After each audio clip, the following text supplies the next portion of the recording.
Hey everyone, welcome back to the podcast. Today I'm actually doing a movie which is pretty different to any other movie I've done on the podcast. It's actually a sci-fi movie, and that is 1982's The Thing.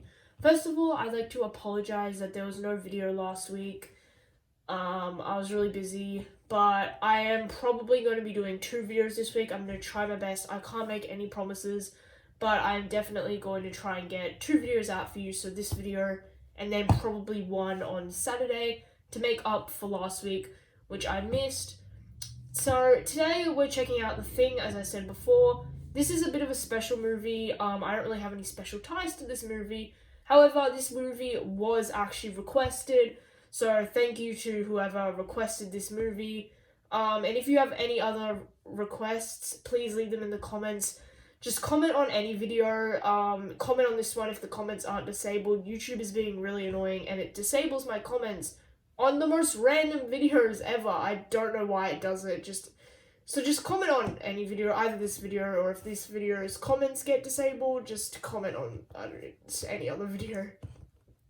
The Thing is directed by John Carpenter, who did bring us, I believe it was 1978, I might be wrong on that, but the very famous movie Halloween, which was also requested by the same person who requested this one.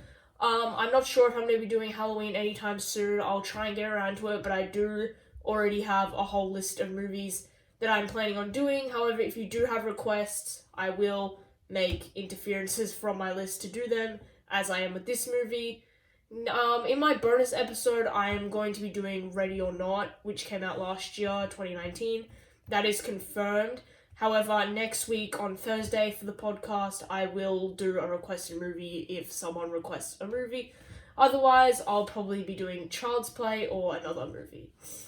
Now, this movie, The Thing, is based on a story which actually came out in the 30s. I believe it was 1933, but I'm not entirely sure on that. I actually did not know this, so, fun fact for anyone who didn't know. Anyways, with that said, let's get on to the actual movie. The movie begins with a spaceship that crashes into Earth because, some tragedies happen by accident, apparently. We then get a little timestamp showing it is 1982, so it's pretty cool how it is set when it came out. I'm honestly not sure why there's a timestamp for 1982. Typically, when movies come out the year that they were, released in cinemas, there's not a timestamp, but there is for this one, so, We then see people in a helicopter which are trying to shoot down a dog. I believe the dogs are husky, but I'm, not entirely sure on that. The dog stumbles into a research facility, I believe in America, and we get our protagonists in there, and we meet our protagonists very, very shortly, so I'll get into them very shortly. A fight breaks out, and Gary, one of our protagonists, he starts getting involved, and they pretty much have to assassinate their competition. There's a lot of that rivalry in the film. I think this opening scene is kind of it's a bit misleading, but I'm not saying that's a bad thing. I think it's a good thing. Because I think initially you think the villain is going to be the opposing research, war counselors, which I forgot what country it was. Because our protagonists, they're American, and they have opposing competition, and I think initially you think the threat is going to be the people when really it's the Thing, which I think makes the arrival of the creature, the Thing, a bit more exciting and unexpected. So I think that's actually a good thing how they kind of almost set this false startup. I think it adds to the dramaticness of the movie, so I think that's really cool. Anyways, the Americans win pretty much and scare the other people off, and then they end up taking the dog. We then go into the research facility where we meet our protagonists, which I'm going to list them here.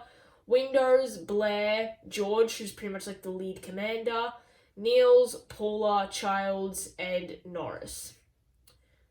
They then fly to a different station, and they're in the ship, and the dog breaks out as the Thing. This is the first time where we actually see the Thing and come in contact with the creature, I guess you could say. Now, something this movie does really well is it leaves a lot of things up to audiences' interpretations, including the way people perceive the Thing.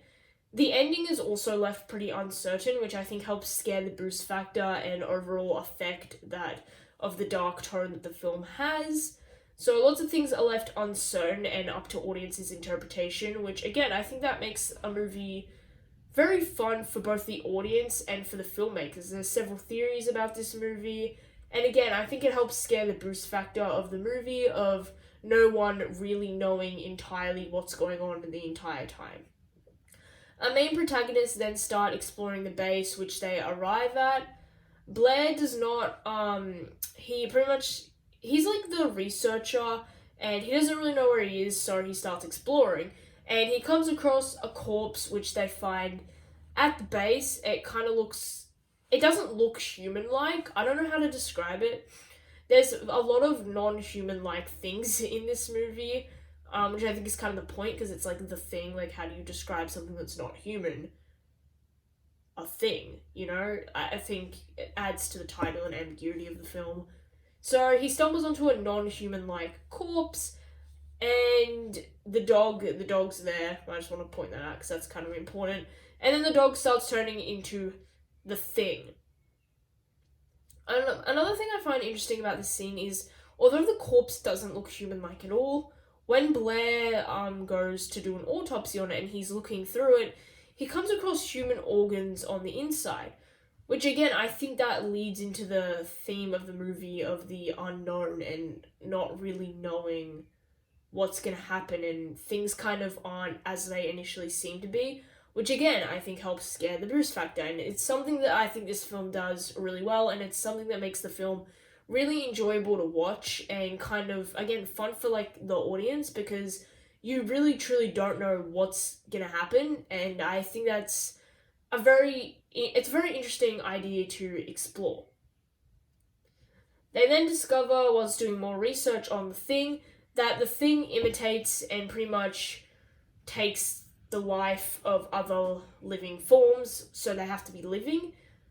This is kind of giving me like Pennywise vibes, of like it kind of follows the same idea of a non-human kind of supernatural sci-fi-ish being who can take the form of things, except this takes the form of life forms. It takes the form of whatever you fear the most. So it's different, but it kind of gives me the same sort of vibes. They do a simulation on the dog, which turned into the thing, and they notice that somehow it's still alive, which, again, this plays on the fact that you don't know what's going on. Because every single time a human turns into the thing, they always end up dying. But the dog turned into the thing, and it's still alive. So, again, it kind of leads into the aspect of it's unknown and you don't know what's going on. And yeah, that's a very reoccurring theme that you'll notice throughout the entirety of this film.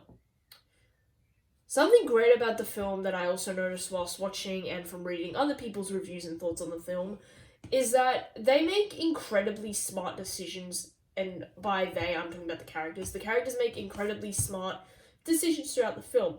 You have films like Friday the 13th where the teenagers are shallow, but they're almost shallow to like a point where you can tell they're meant to be dumb.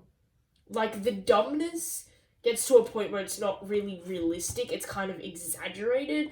Like, you have hot chicks going skinny dipping naked in lakes, and like dudes who are like getting high, smoking weed in like the woods. Like, people do that stuff in real life, but it's kind of just exaggerated to a bit of an unrealistic point. In this film, the characters actually make really smart, genuine decisions, and because they're researchers, they put that to use, and they make the smart decisions in which people would actually make in real life. Like, it makes sense. And when they do mess up, they have to face the consequences of that.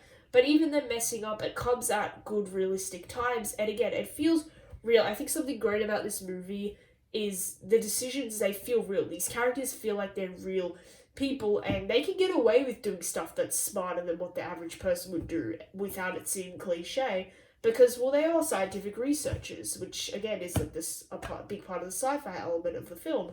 So, in real life, scientific researchers are probably more smart in that area than your average person. So, I think that's something the film does really well, is it uses the characters' strengths to enhance not just the character actions, but to further enhance the story.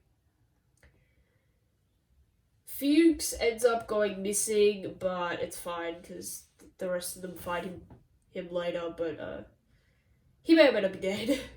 They then all go to a building and they get everyone starts getting paranoid because they think one of the crew members might be the thing, because this is before they kind of learn how to, I guess, identify the thing. I don't think they really ever fully learn how to identify it, but they get pretty close and can kind of tell.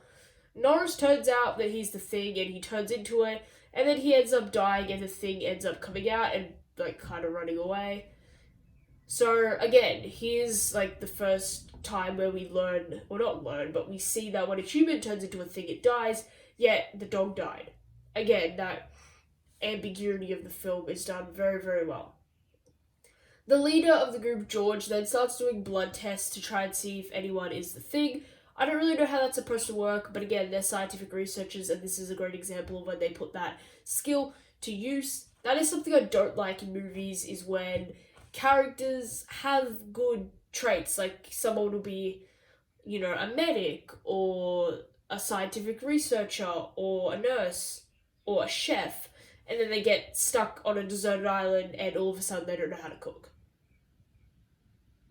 In this film, however, they do put people's they put their skills to use, which I think, again, it's very good for the film. It strengthens the story of the film, and it makes it better.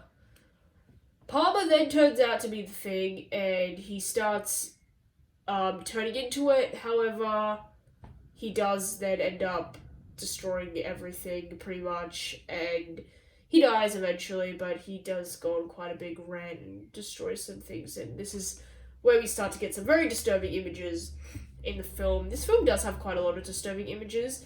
Most of the deaths prior to Palmer's, so this one, is off screen. This is kind of our first, I believe it's our first on-screen death of the film. I might not be entirely certain on that, but I believe this is our first on-screen death or kill of the whole film, and, it does hit us pretty hard because it's the first time we're getting real disturbing images from the film.